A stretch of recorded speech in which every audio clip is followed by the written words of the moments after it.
Tabarakalladzi nazzala al-furqana ala 'abdihi liyakuna lil 'alamin nadhira. Allahumma shalli wa sallim ala sayyidina Maulana Muhammadin wa ala alihi wa sahbihi asma'in, amma ba'du. Qudwatunal jami' fi'lan wa qawlan wa hala Syekhuna al-Faqih al-Mufassir Haji Maimun Zubair, Syekhuna Haji Abdul Wahab, Syekhuna Haji Muhammad Najih, dan semua ahlu baiti Syekhina yang kita hormati, teman-teman Anwar yang kami cintai. Sebelumnya saya mohon maaf karena saya harus di atas, padahal kita ini fi tabqatin wahidah, sama-sama tahta syekhin wahid, tahta murabbin wahid, yaitu Syekhina Haji Maimun Zubair. Dari sisi itu saya minta maaf. Dari sisi yang lain jenengan harus minta maaf saya karena ini bully saya. Artinya bully itu kesannya di atas, tapi ini makmur, diperintah, diatur. Jenengan al-amirun atau al-amir, jenengan pemerintah. Jadi dari sisi ini jenengan keren ya, ngatur-ngatur saya. Tapi begini, sengaja saya tidak bawa makalah, tahun kemarin juga tidak bawa makalah, karena saya datang, saya matur ke Syed ketika beliau minta saya datang. Saya datang tapi tidak sebagai narasumber, ya seperti umumnya santri alumni. Jadi ya saya datang saja karena ada tugas memberi orasi ilmiah. Kita mulai begini. Jadi dalam disiplin ilmu yang dikembangkan di pesantren itu sebetulnya kalau pakai ilmu logika maupun sosial apa saja, baik sosial ilmiah maupun sosial budaya, kita ini jauh lebih unggul ketimbang tradisi mereka. Misalnya begini, dulu di era Umar bin Abdul Aziz ada yang memberi gelar Khamisul Khulafa. Ini yang dikutip Mizan Kubro Imam Sya'rani. Beliau ngendikan begini, idza ra'aitum jama'atan yatanajawna sirran fi ma bainahum fi amri dinihim, itu fasyhadu anna dzalika dhalalun wa bid'atun. Jika kamu melihat satu komunitas tertentu yang bisik-bisik agama tapi di grupnya mereka sendiri tanpa melibatkan kelompok lain yang mungkin a'lama minhum, lebih alim, maka itu sesat, dhalalun wa bid'atun. Sehingga dulu itu sudah ada tradisi konsensus ilmiah.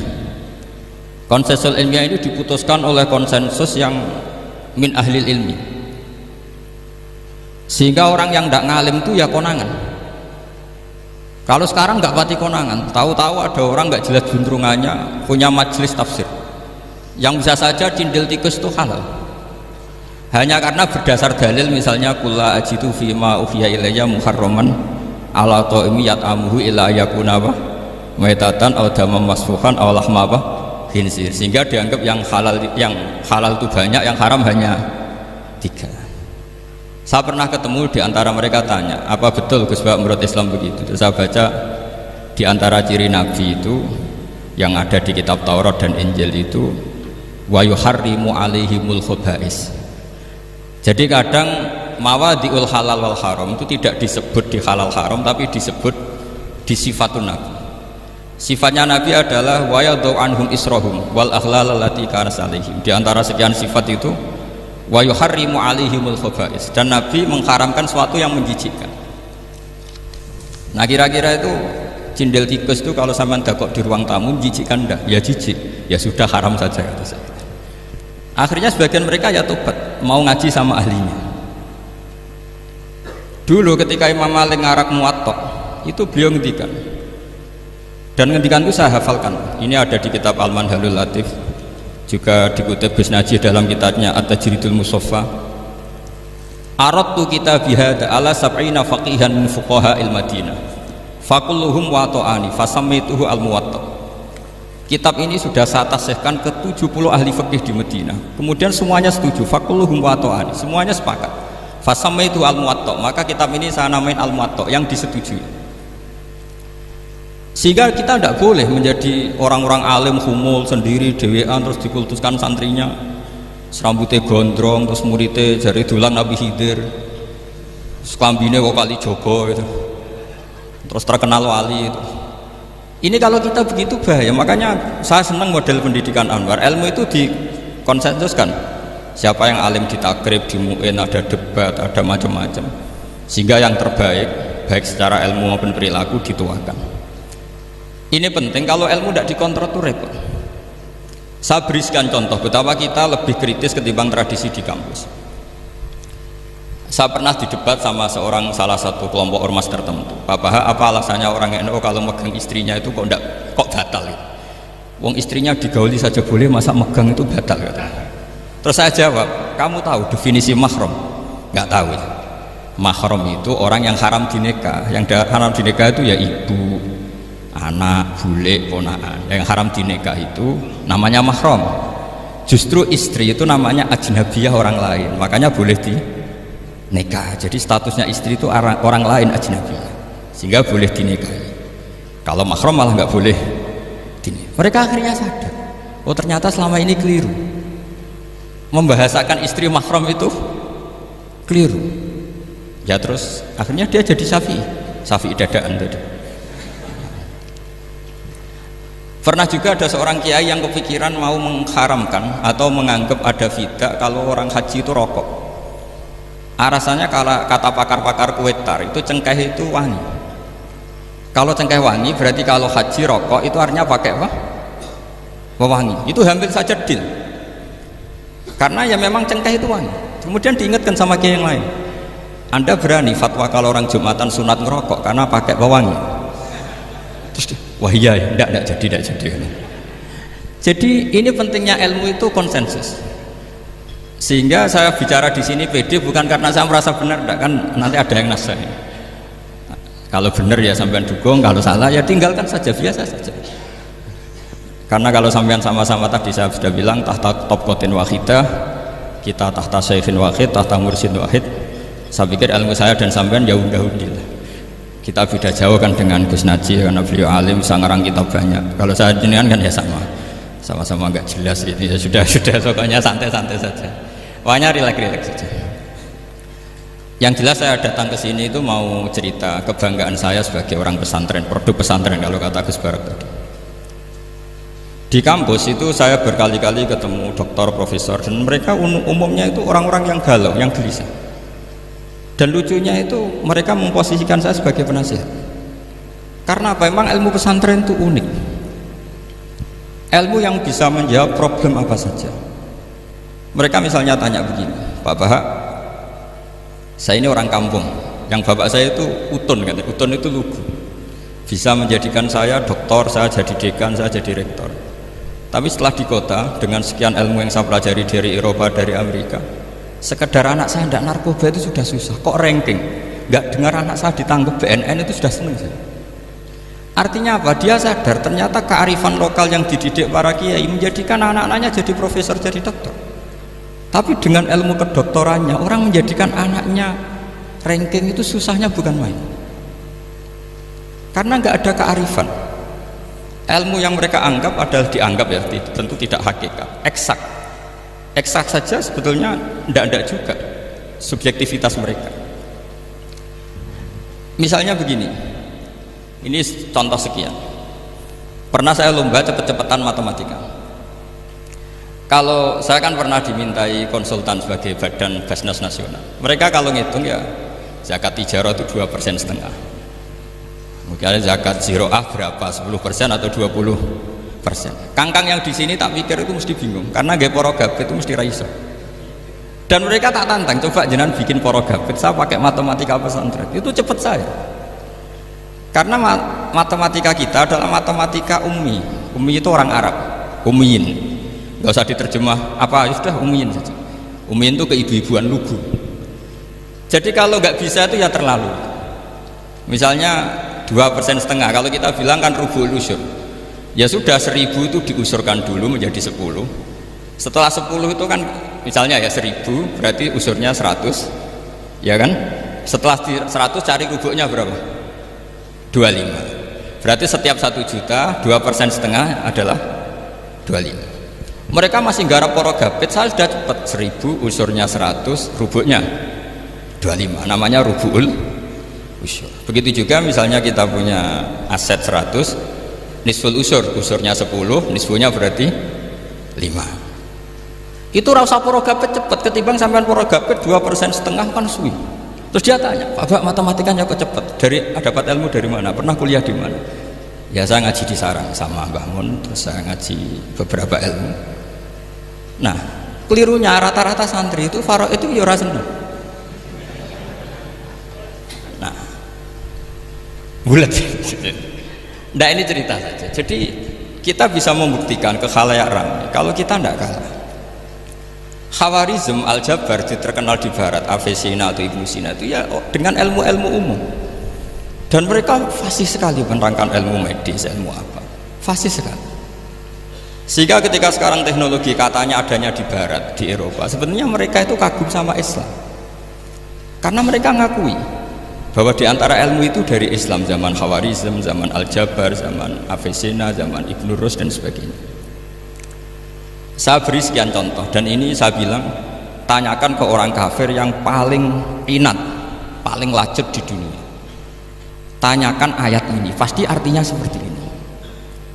Yaitu ketika ada fenomena likuifaksi, tentu kalau di Jogja kan ada grup ilmiah. Mereka tanya saya, Pak Bahak, apa ada teori manusia itu ditenggelamkan di bumi? Yang teori, bukan kasus, bukan peristiwa sejarah. Kalau peristiwa sejarah kan ada korun. Saya ditanya gitu terus saya jawab, aamin tuman fis sama ayakhsifa bikumul ardo fa idza hiya tamur. Apa kamu merasa aman di dunia sementara pengendali langit, man fis sama itu pengendali langit. Ya siapa saja, bisa malaikat atau bisa Allah, man sing kudratu fis sama, itu ahli tafsir beda pendapat. Yang enggak beda yang enggak pernah nafsiri gitu. Jadi yang enggak beda karena enggak pernah nafsiri. Ayah sifat bikumul ardo, bahwa bumi ini bisa ditenggelamkan. Faidah ya tamur, ya memang bumi itu bisa meleleh. Terus saya memberi sekian argumentasi. Kalau kamu katakan justifikasi ilmiah karena kadung Islam dan kadung pegangan Quran, mungkin Anda akan bilang saya ini justifikasi, nyari pembenaran secara syariah. Tanyakan ke ahli lughat yang non muslim, maknanya ayat itu tetap seperti itu. Begitu juga misalnya ayat wal ardi dzatis sodr, dan bumi yang berkarakter bisa retak. Sodkon itu retak. Dulu kita hanya punya contoh, misalnya biji-bijian jagung yang lembek, yang lemah, dan bumi yang keras, atau ketela atau bengkoang itu. Ternyata dengan segala kelemahan ini, biji-bijian ini bisa merekah, dan buminya yang ngalah memberi ruang. Dulu ulama hanya nyontohkan tadi. Misalnya kalfinto apa saja yang bisa bumi mengalah dengan proses tumbuhnya tanam. Tapi itu kan qaulul mufassir. Kenangan saya ngaji Yai, makanya saya bangga sekali sebagai murid beliau. Saya memberi gelar beliau al-faqih al-mufassir. Faqih betul karena beliau putra Abu Zubair yang ma'ruf bil fiqhi, dan al-mufassir beliau itu murid Said Alawi yang ngarang takriran Faidul Khabir itu dengan Habib Muhsin Al-Musawa itu. Ini penting, sanad kita ini penting, dan kita insya Allah sebagai murid tidak akan merusak sanad itu. Yang merusak sanad itu gurunya alim, baik guru alim terus kita bodoh, itu merusak sanad. Saya masih ingat didawi Mbah Mun, wong jagoan merusak sanad. Ibnu Hajar Al-Asqalani ngalim-ngalim wong, di murid Zakaria Al-Ansori, beliau di murid Ibnu Hajar, terus di murid Fathul Mu'min. Jadi kiai nak di murid ngalim yo isen. Nah kita berlomba-lomba supaya gak ngisi-ngisi ini kiai. Ya ini kan kompetisi. Kalau gak kasih alim ya ngaku alim saja lah supaya ya nggak apa-apa. Artinya ya cukup lah kalau di daerah masing-masing kan. Saya pernah sama satu temen itu, Gus kula wis ngalim kok iso. Kula niku tiyang Sragen. Urip kula teng kaki Joko Samudra. Jadi kok kula ngeten iki mpun alim. Ketika dia nakal dan pengurus nyurati orang tuanya, memberitahu kalau anaknya nakal, dia tenang saja. Tak tanya, kenapa kamu tenang? Bapakku buta huruf. Jadi pengurus nyurati itu ya tenang saja dia, karena dia tahu orang tuanya itu buta huruf. Kok nikmat huruf kok kowe nggih saya najar. Ya tapi insya Allah barokatuh Syekhina semua itu tetap berkah. Karena itu awal hidayat di daerah masing-masing. Itu tidak perlu alim, sudah hebat itu. Karena ya nggak perlu lah. Kalau alim betul malah nggak sempat dakwah. Begini, ini penting saya utarakan. Karena sanad keguruan itu pernah saya cek. Ini cerita ini tahadus bin nikmat. Guyonannya ulama meskipun guyonan itu ternyata musalsal. Dulu ya itu mungkin semuanya dengar sering cerita ada seorang desa gitu yang kambingnya habis mati, kebetulan kambingnya itu jenggotan kata beliau. Itu ada khotib yang jenggotan tuh nangis. Sempat khotibnya itu GR kalau dia itu ya ta'assar bimau idoti. Ya ta'assar sampai apa? Nangis sih. Ternyata enggak. Dia ingat khotib itu ingat kambingnya yang mati. Itu cerita Yai dulu dan diulang-ulang. Ternyata saya baca, kalau sama nggak percaya baca di Al-Fawaid Asy-Syatiriyah atau Al-Fawaid Al-Haramiyah, itu karangannya Habib Salim Asy-Syatiri. Beliau dekat sekali dengan Gus Najib, pernah nginep di beliau. Itu di karangan beliau sampai cek nanti di qauluhu ta'ala lau adzibannahu adzaban syadidan aw la asbahannahu aw la ya'tiyanni bisultanim. Itu kata beliau begini. Adzaban syadidan itu orang dihidupkan atau didomisilikan di daerah yang nggak sejenis. Itu tersiksa sekali. Terus di situ beliau cerita, dulu itu ada orang alim alamah hamilul Quran itu di penjara karena ketemu orang sejenis santri-santri yang kebetulan itu ada kios politik itu atau gerakan politik. Itu di penjara itu asik saja. Bahkan banyak alumni penjara itu udah hafal Quran. Yang sebelum hafal ada yang bebas, nggak mau bebas karena ingin meneruskan hafalan dengan saking keramatnya tadi orang alim yang hafal Quran. Suatu nanti kalau nggak percaya nanti dicek, kitab itu sekarang gampang didapatkan. Al-Fawaid apa? Asy-Syatiriyah atau Al-Fawaid Al-Haramiyah itu namanya. Itu ternyata terus penguasa ini ngerti, ini di penjara kok happy-happy saja malah mulang Quran. Di penjara mek wong bedui sing ra roh wong alim ya ora roh kitab. Ternyata si bedui tadi pertama melihat syekh yang jenggotan tadi, ingatnya sama kambing tadi. Langsung doa, ya Allah saya ingin bebas. Artinya betapa tersiksanya orang dikumpulkan orang yang tidak sejen. Dan guyonan itu ada di Al-Fawaid Asy-Syatiriyah. Betapa ini al-arwah junudun mujannad. Mbah Mun muridnya Sayyid Alawi pernah cerita itu, meskipun dengan analogi kias yang beda. Sayyid Habib Salim Asy-Syatiri itu malah cerita itu ditadwin, dimudawankan, yaitu ditulis di kitab. Itu kan luar biasa. Dan saya punya kitab itu. Kemudian yang sama lagi adalah Yai sering berkeyakinan annal ardo kurawiyah. Meskipun sampean mungkin lihat di video-video nak bumi itu flat, itu orang nggak mau mikir mungkin ya. Annal ardo kurawiyah. Saya percaya beliau karena beliau orang alim dan saya percaya teori falak. Kemudian saya cek di tafsirnya Imam Habib Syatiri tadi di ayat watarol jibala tahsabuha jamidata wa hiya tamurru marras sahab, kata beliau annal ardo kurawiyah wa anna hadhil ardo tamurru kal jibal atau tamurru mamarul jibal marul jibal. Ketika dia ditanya apa alasannya, watarol jibala tahsabuha, kan ada kata tahsabuha. Tahsabu itu hasibah yahsabu husbanan. Kalau sebagian lughat hasibah yahsibu husbanan. Nah, itu sekarang kata beliau, itu sekarang. Kenapa itu sekarang? Idlah husbana hunaka. Kan ada mufassir yang mengatakan tamur rumah resahab itu nunggu di akhirat. Wa tarol jibala tahsabuha jamidata wa hiya tamurru marras sahab itu nunggu nanti di akhirat. Tapi kata Habib Salim Asy-Syatiri tidak di dunia. Idlah husbana hunalika itu akhirat. Di akhirat husban itu artinya kan nyongko, ngiro. Di akhirat semuanya itu ilmu yakin, ainul yakin. Jadi kalau tahsabuha pasti di dunia karena adanya husban, dugaan hanya ada di dunia. Lagi-lagi muwafaqah bainahu wa bain Habib Salim Asy-Syatiri. Dan di situ detail sekali. Cara beliau nulis tafsir, pengalaman ngaji sama Sayyid Alawi, tanggalnya. Begitu juga saya dulu ngaji sama Yai banyak sekali, diantaranya yang saya syukur sekali yaitu tadi Ulumul Quran. Dulu di MGS yang ngajar Faidul Khabir beliau sendiri, dan kita syukur sekali. Jadi ini pengalaman-pengalaman kita sebagai murid, sebagai penerus. Terus ketiga begini, ciri khas samahah atau samahan. Ini saya meskipun tidak bawa makalah, saya ini baca sekian takbir. Kenapa guru-guru kita di Indonesia itu menghindari tema-tema ekstrim atau tema-tema keras? Saya pikir di sini masyhur sekali, beliau sering ngendikan zada khusyu'an zada jalan, kita hanya nirukan saja tapi tidak ikut menvonis. Karena kalau kita serius, terlalu serius, ngendikan hukum-hukum yang serius.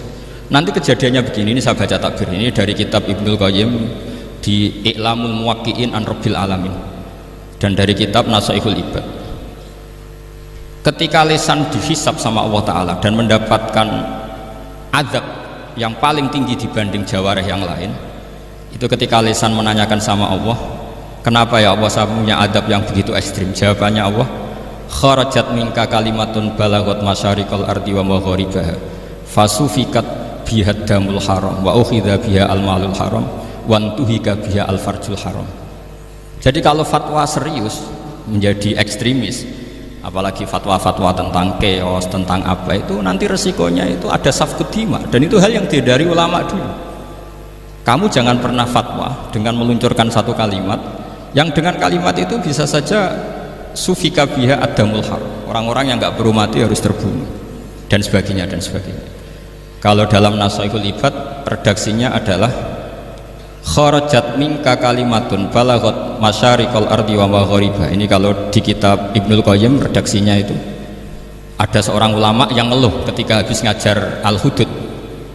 Ha anadha, kata beliau, yuta'allamu minni ma tudrabu bihir riqab wa tuta'u bihil furuj wa tu'khadu bihil huquq. Jadi sehingga dengan tradisi ulama kabiron an kabirin,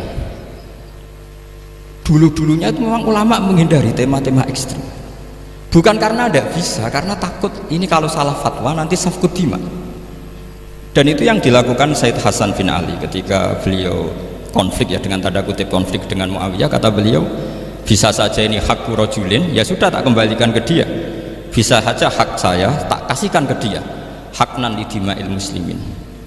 Tapi karena hukum itu adalah hukum yang sifatnya ijtihadiyah, beliau tetap menutup dengan makalah wa in adri la'allahu fitnatul lakum wa mata'un ilafin. Saya tidak tahu ini kayak apa, jangan-jangan ini hanya fitnah.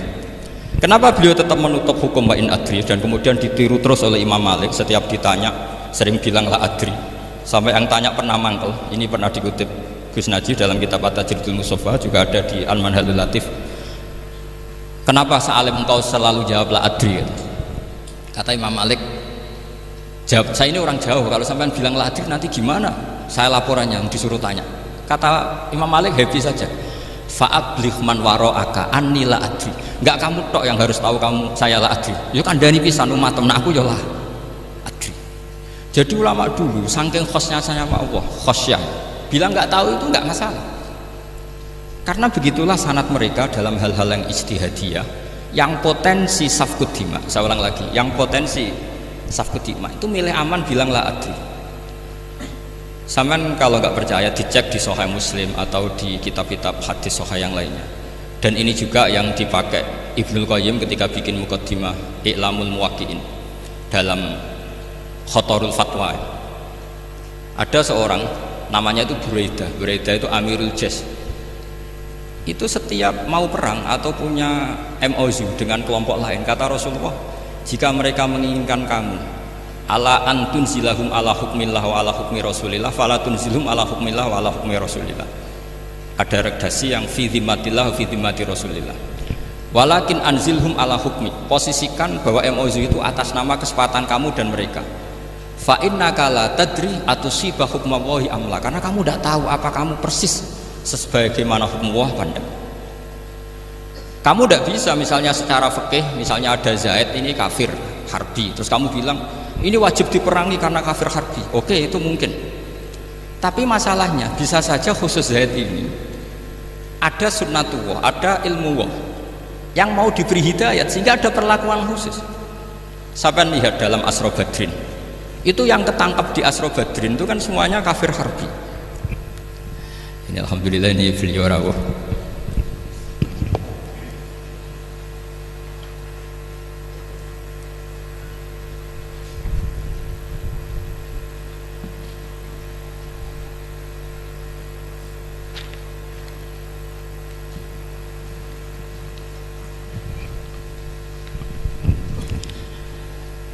Kalau terusakan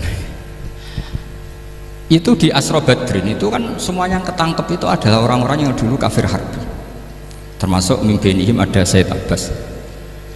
Tapi ketika itu jelas-jelas pernah kafir harbi ikut perang Badar. Ini pentingnya muqabalah. Apa Abu Bakar usul dimaafkan, Umar usul darbur riqab. Apa tanggapan Rasulullah SAW ketika masalu kaya Abu Bakrin masalu Ibrahim? Qala faman tabi'ani fa innahu minni wa man asani fa innaka ghafurur rahim. Wa masalu kaya Umar masalu Nuh. Qala rabbil la tadzar alal ardi minal kafirina napa dayar. Dan apa yang dilakukan Rasulullah? Beliau memilih pendapatnya Abu Bakar. Dan apa yang terjadi? Said Abbas dan beberapa sahabat menjadi Islam. Wa hasuna Islamuhum. Artinya gini, jadi betapa dalam menganalisis satu hukum sosial, karena ini manusia, saya ulang lagi, karena ini manusia itu susah sekali. Makanya dalam banyak hal sikap-sikap Rasulullah itu dipandu oleh Allah. Tentu ada ayat laisa laka minal amri syai'un aw yatuba alaihim aw yu'adzibahum. Makanya saya mohon sekali ini para santri, khususnya santri alumni Almar, mohon belajar itu tafsir Munir itu detail. Karena di tafsir Munir itu misalnya ada ayat tertentu yang mengkritik orang kafir tertentu, fitil kalwaqiah itu. Di situ ada kejelasan fa aslamu wa hasuna islamuhum. Misalnya wasfir nafsaka ma'alladzina tuna rabbahum bil ghadat, terus wala ta'tu'anaka anhum turidu zinatal hayatid dunya. Terus beliau menerangkan orang-orang ini yang dulu angkuh nggak mau ta'alum sama Nabi karena nggak mau jejer sama du'afaul muhajirin dan du'afaul ansor, itu akhirnya Islam dan wahasuna Islam. Saya kira demikian. Nanti monggo bareng-bareng istifadah dari Syekhina Najih. Dan saya syukur sekali karena mendapatkan naskah At-Tajridul Mushaffa. Saya sinau bukhot itu banyak di kitab-kitab fikih, tapi saya mengenang dari yang dikutip beliau tentang Imam Malik, tentang bukhot in kharaju ala misli Umar bin Abdul Aziz. Terus ketika siapa itu Ibnu Qasim tanya fa illam yakun mislah, kata Imam Malik ya da'hum yantaqimu wa min dzalimin bi dzalimin, summa yantaqimu min kilaihim.